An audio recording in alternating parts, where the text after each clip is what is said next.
This is Coffee with God, and let us begin this day with the Word of God. A reading from the Holy Gospel according to Matthew, chapter 24, verses 42 to 51. The passage is taken from the Message version of the Bible. The arrival of the Son of Man will take place in times like Noah. Before the great flood, everyone was carrying on as usual, having a good time right up to the day Noah boarded the ark.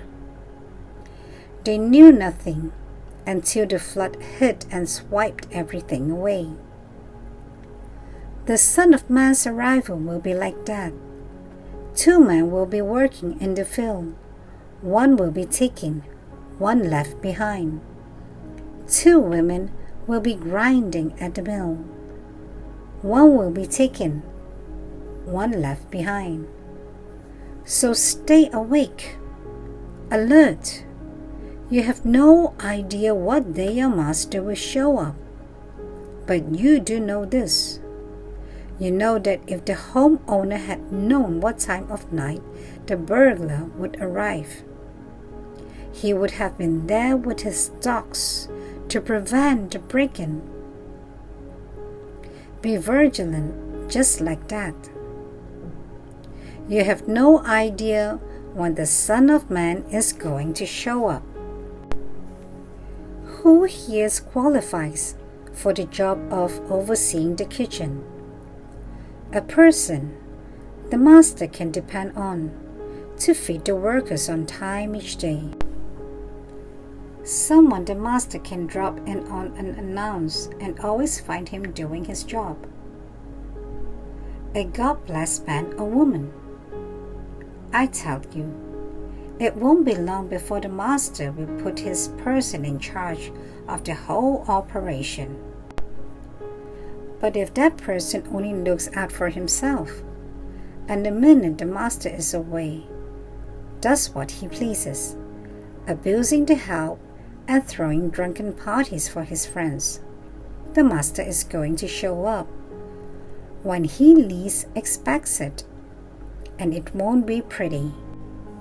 He will end up in the dump with the hypocrites, out in the cold, shivering teeth chattering. The Gospel of the Lord.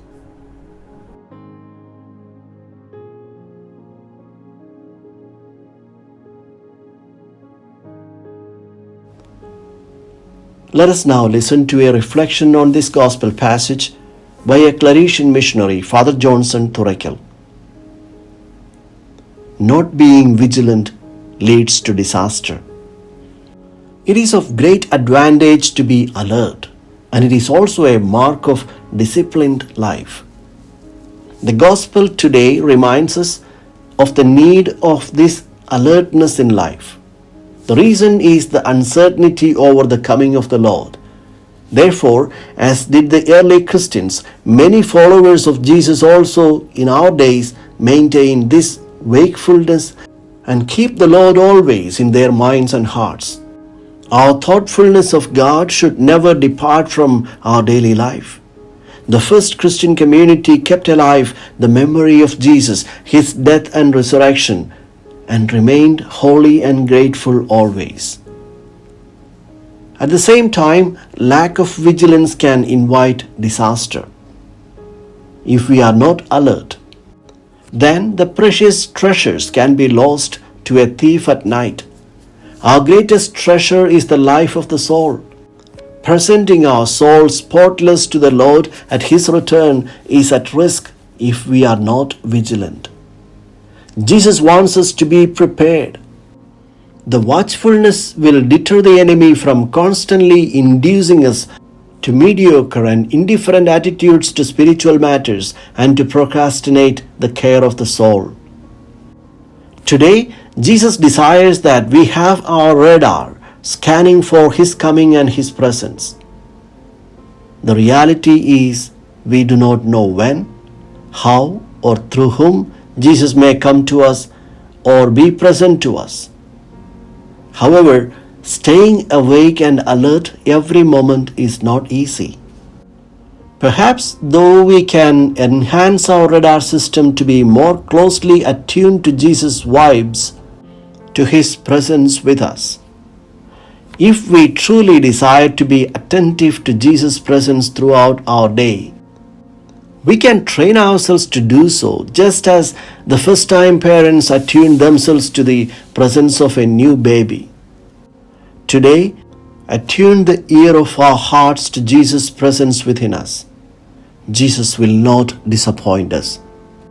In short, the gospel points to the urgency of conversion and renewal of life without delay. The only way to be ready for the Lord is by obeying what He has commanded us to do. His return must find us doing His work and caring for people entrusted to us.